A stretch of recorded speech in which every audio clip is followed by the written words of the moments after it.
And I'm live. Welcome to another episode of Mondays with Miko. I'm back. I'm back. So I hope everybody is having an amazing Monday. Let me just go ahead and share this to a couple places. For those of you that are watching on replay, I really appreciate you watching on replay. For those of you that are watching live, please let's chat in the comments, okay? I really want this to be, like always, informal. And just a reminder, if you come after and watch and replay, I don't go back and check those comments. Usually I don't. So the best way to have an interactive conversation is to tune in. I am going to do my best to stick with Mondays at 6 o'clock. And just to give some folks an update, I know some people have been reaching out after my knee surgery. I'm doing better and better every day. I am so grateful for all the prayers, for all the support. This has been a little bit of an experience for me, but every day I'm doing better. I'm going to therapy. So I'm looking forward to being able to be right back out there at the events. I feel like sometimes I'm just watching the world go by because I want to be there, but I know I can't. And a couple of times in this last week, I actually said I'm going to go, but I knew I shouldn't go. I couldn't go. But anyway, I digress. So hey, look, let me go ahead and put a banner up so you guys know what we're talking about today. I am just so excited again to get right back out there and to have our community conversations. And just to continue to show how we are stronger together, you know? So, my topic for today is what's on the agenda and not the city council agenda. It is the whatever you want, whatever folks are calling it, right? I hear people say that there's a Miko Pickett agenda. Well, guess what? On these calls, these Mondays with Miko, we're going to talk about the agenda together. People talk about a left wing agenda. Well, I can tell you what I mean, right? So we're going to be talking about that, and it's so interesting. Like, folks on the other side, I don't try to drill into kind of what's in their mind. I don't make up stuff about where they are and what they believe because I'm not in their mind. They don't live in my mind, you know. But on the flip side, people are constantly always trying to make up stuff for me, trying to make up what my agenda is, trying to figure me out. I don't know what there is to figure out.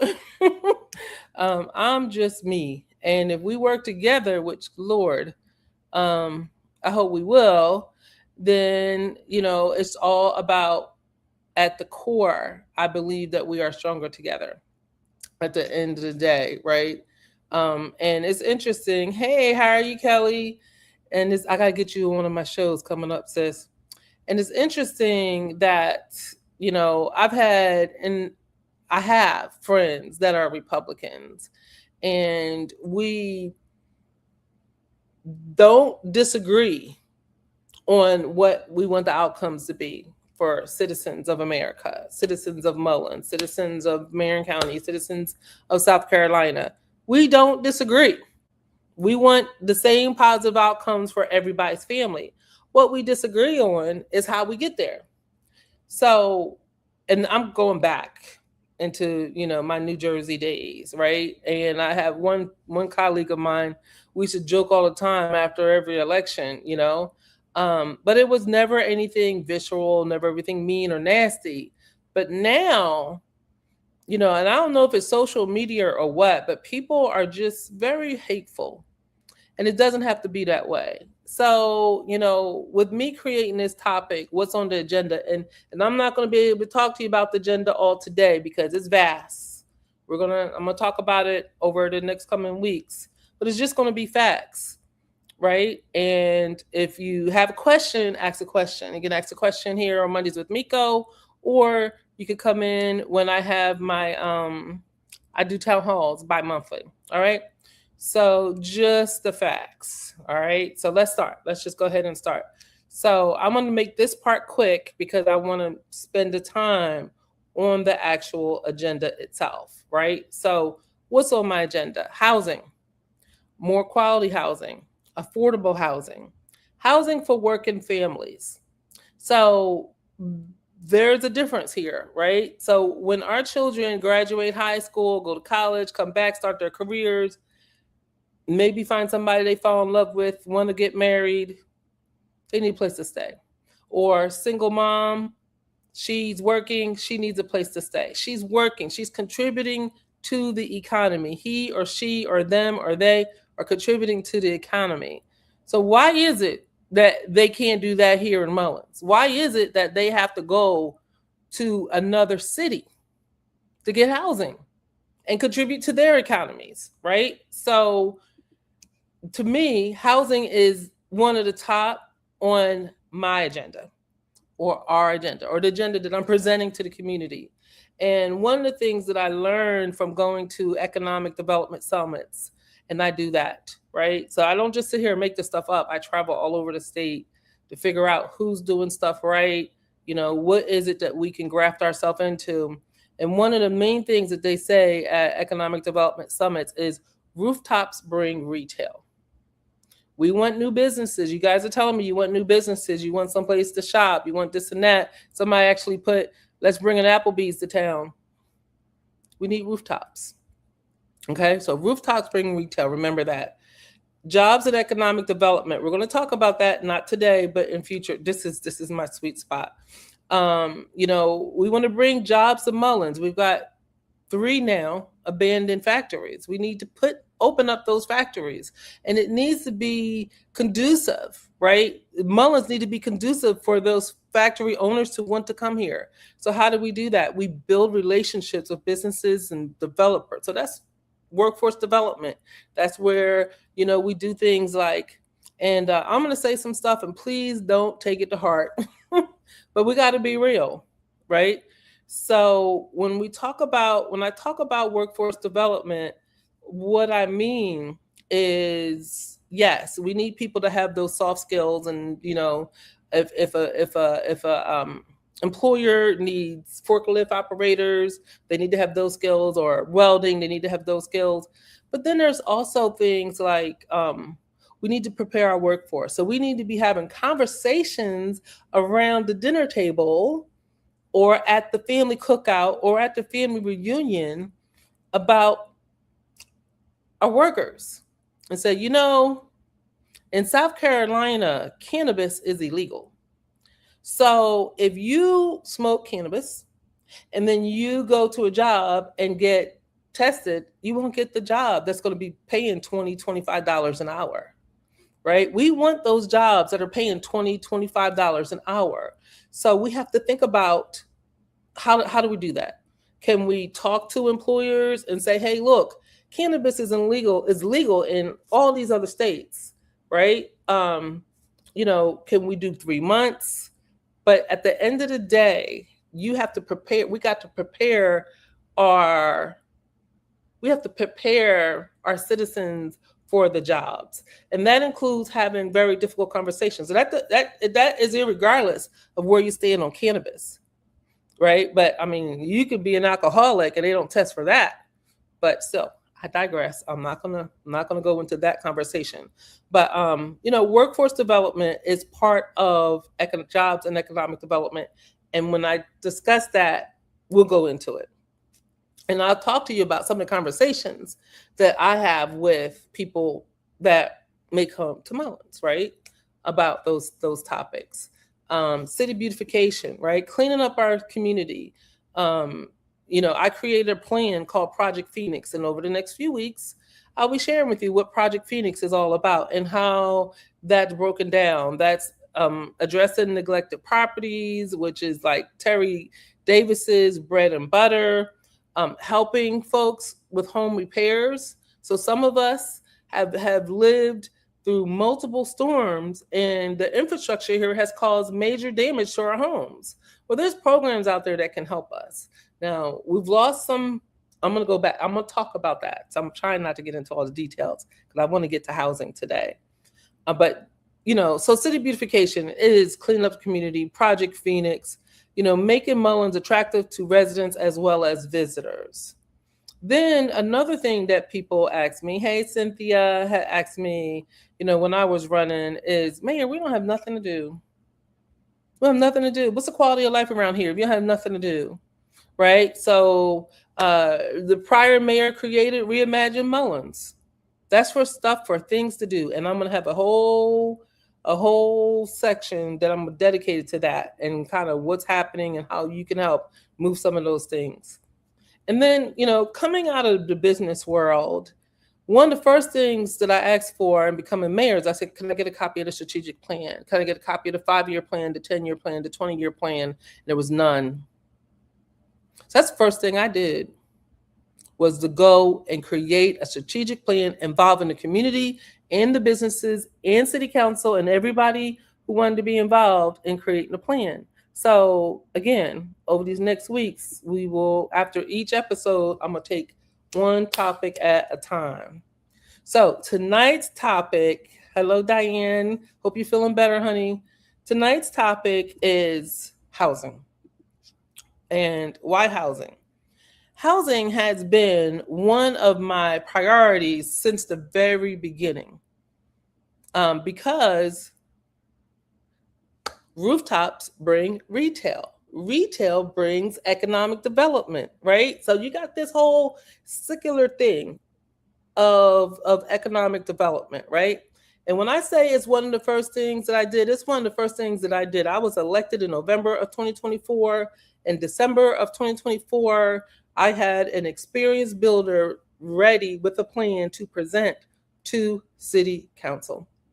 So if we're serious about growing Mullins and making Mullins a better place, then we have to be serious about housing. If we want jobs, then we have to be serious about housing. Where will the workers live, right? A lot of our jobs, we have jobs in Marion County that are paying in the high 20s. People are coming from outside of Marion County to get those. We don't want that. We want you to be able to live where you work, right? And when you do that, rooftops bring retail. Businesses, they look at populations, they look at household, they look at customers, they look at future employers, they look at things for their places for their employees to eat lunch, right? All of these things matter. And so that all becomes part of economic development. So when you're talking to people about, hey, you should run for city council, think about their experience and making sure that we are electing people that are going to be able to, that will take the time to read, to listen to you, to show up for you, to come to your events, to have these conversations so that we know what you want. It's very, very important. So let's go back to December of 2024. That's coming up on 2 years now. And I had just begun serving as mayor. And I was presented with a proposal that I wanted to present to City Council, and it was around affordable housing development. Now, let me back this up a little bit. When I say affordable housing development, I'm not talking about housing authority. This is for working families, right? So this is for working families. Now, when you build complexes like this, you do have to have 8% of the homes that are affordable. But that means 92% of the homes are for working families. So I'll give, and the rents are subsidized. So as an example, we were looking at, 2 and 3 bedroom homes, either apartments or townhouses, and the rent was going to be $600 a month. Brand new. right? Brand new. Hello, Pastor Godbolt. Brand new development, $600 a month, 3 bedrooms, 2 bathrooms. It could fit into the budget of seniors. It could fit into the budget of working families. Brand new, right? And so what was proposed, right? If this wasn't simply, I'm gonna go ahead and bring up this proposal here. Let me see. Okay, there we go. So this wasn't simply let's build some apartments, right? This proposal actually presented affordable housing development within the city of Mullins. And the people who came to me with this opportunity for me to then share it with city council, they had built developments all over this country, including in Marion, Dillon, and Johnsonville. And this development was going to be, and I'm gonna talk about economic development. I'm going to break this down. All right. So this was going to be an $8 million potential development, with this builder wanting to be in Mullins, as we got other stuff that we have to address with dilapidated homes and things like that. But you're talking about $8 million to build housing. And then when these houses are built, then it would have been, you would have paid $600 a month for a new home, a beautiful new home nobody else ever lived in before. So one of the things that I asked him straight up is I said, okay, so I'm the new mayor. We need to build economic development. Can we get a commitment? Can you come to city council and commit the city council that you would purchase 20 to 30% of what's needed to build those apartments from within the city limit of Mullins? And they said yes. So let's talk about that. So that would have been $1.6 million right back into our community. Hardware stores, people to do landscaping, people who do cleaning, right? Because when you have constructions going up, you're going to need all kinds of cleaning done. I was told that there was somebody in town that did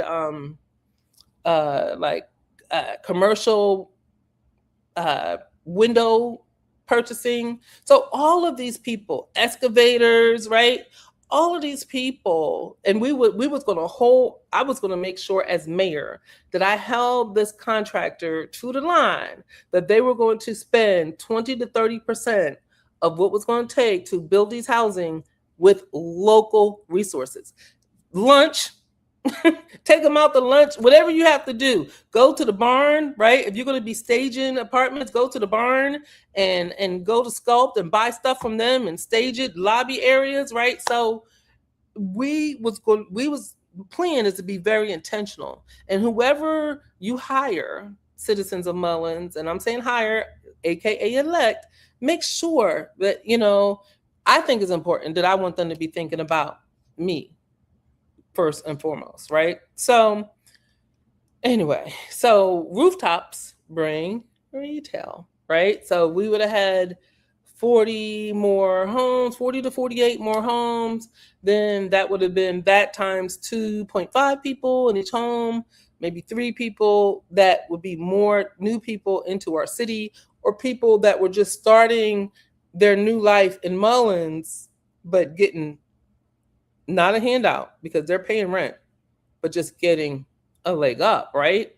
So, and let me be clear, the contractors wasn't asking any money from the city. We had some land that was already available, and they wanted a letter of intent, right? So it wasn't like, give us an $8 million check. No, we wasn't going to give no $8 million check.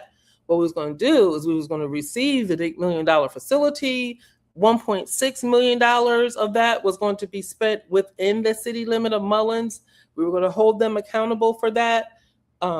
Every single person. So if you have 40 homes and each person has 2 cars or 1 car, we would have got additional car tax from that. It just trickles down. Those people would have been eating. There would have been hospitality tax. So if you can, I know I'm talking kind of fast. I don't see a lot of questions. Jump in with questions if you have questions. But you can see that as we work on doing different things in Mullins, it drives other things, right? So we can walk and chew gum at the same time. We can do it. All right. So this was what I'm showing you here is the actual proposal that was submitted to City Council.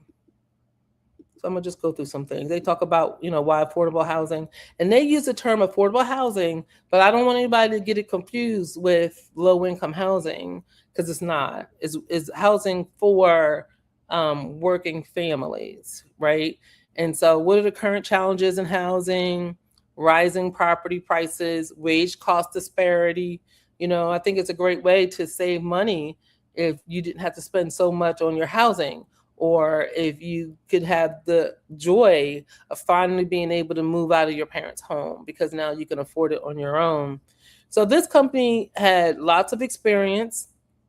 They talk about what their experience are and what they did everywhere and who people who they've worked with in the past. They would have wrote all the grants that was needed. They had the governmental policies and support. $8 million.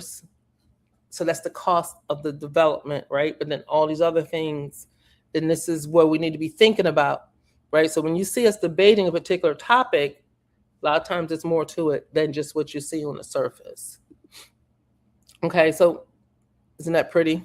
So look, they were looking for land access to build approximately 40 townhomes, 2 and 3 bedroom, 2 bath townhomes, an example, or 40 to 48 apartment units. And here's the timeline. So now we're going back to December 2024.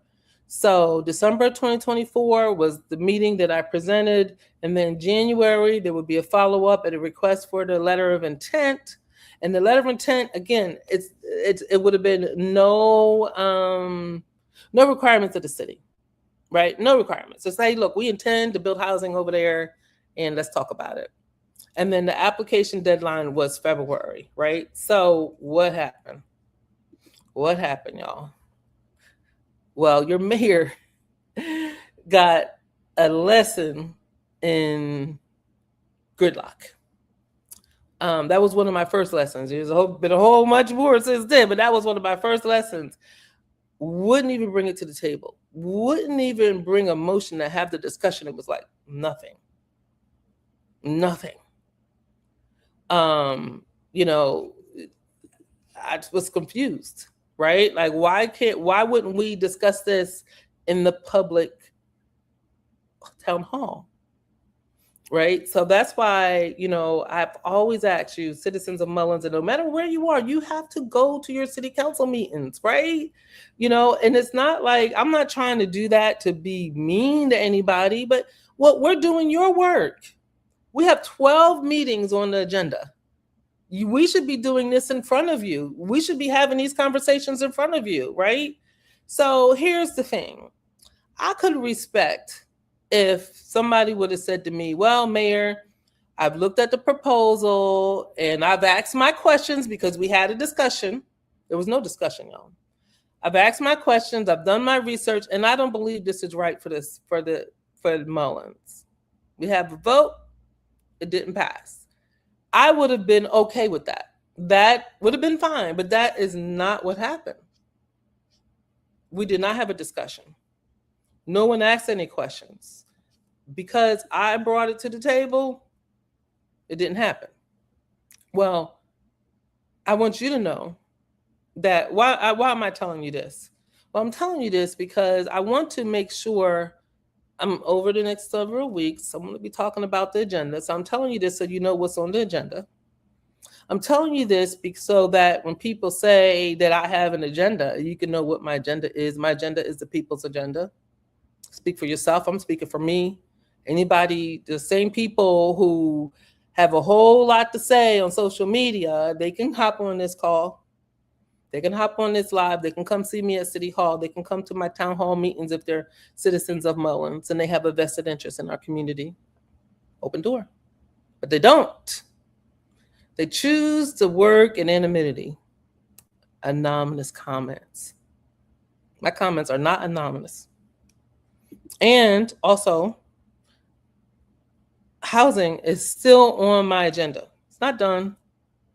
I need people who will work with Terry Davis and I, who will sit down and have conversations. We're not going to agree on everything. Terry and I don't agree on everything, but we have the conversations, because in order to move our city forward, rooftops bring retail. People create demand. Demand attracts investments. And that's what we want for our city. I think so. At least that's what y'all told me you wanted.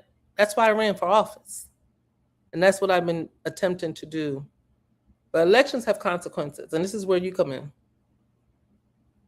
If you want, and I'm going to be going through other things on the agenda, but if you want changes in Mullins, and if you want an agenda that includes housing, helping repair housing, grant writing, all these things that I'm going to be laying out, then you know what? We need to be getting ready to elect some new people, because I don't have to tell you what's happened. You've seen it. So for all the naysayers, that also often talk about, the Miko picket agenda, whatever that is, I'm telling you what it is now. It's time out for all of that. We do not have to have the same political affiliation to work together for the best of Mullins. We do not have to elect the same president to do what's right for the city of Mullins, because we care about the city of Mullins. So there's an election coming up, y'all, and it's up to you. It's up to you. You can send people to city council that are going to work for a stronger together Mullins.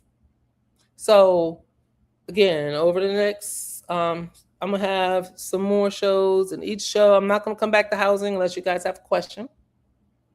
But man, y'all would cost us no money at all. $8 million project, $1.6 million spent within the city limit of Mullins. Jobs for people to do work in the housing as it was being developed. $600 rents, brand new places, kids playing playgrounds. It was something really good. And it can happen. It can happen. I'm telling you, it can happen. Alrighty, y'all. I don't have any questions. How about this? How about feedback? Was it okay? I hope that I was able to explain the housing, and there's more on housing. That's just about housing units. When I talk about Project Phoenix, I'm going to talk about tearing down dilapidated housing, which is Terry's Terry's life work, Councilwoman Terry Davis's life work. I'm going to be talking about the housing program where we can repair our own home. So that all is going to come into play when I get to city beautification and Project Phoenix. All right. So I don't see any questions. Hey, Trudy, good to see you. Thank you for watching. Lord willing, I will be back here next Monday at 6:00. And when you see me on the streets, if you have any questions, thank you so much. Thank you so much, Ty. If you have any questions, or if you want me to email you a copy of this proposal, hit me up on DM. I'll be happy to email you a copy of this proposal so you can see what was attempted to be presented to City Council. And then let's get some people that we can all work with, okay? Hey, Tamara. Hi, how are you? Good to see you. And y'all have a wonderful, wonderful Monday and a great week. Oh, by the way, we do have a City Council meeting tomorrow. We are interviewing attorneys. So you're going to see, I didn't put it out there for you guys to come because you can come, but what's going to happen is we're going to open a meeting, go into executive session, interview the attorney, and if any decisions were made, it'll happen in the open session, okay? But it's nothing really for you to see most of that work, because it is contractual matters and personnel matters will be done in executive session. All right, y'all. I'll see you soon. And hopefully my knee is getting stronger and stronger, better every day. I have graduated to a cane, y'all. So I'm now walking with a cane. I'm doing my exercises because I got some stuff I need to do. I got to be out there. All right. Have a good one.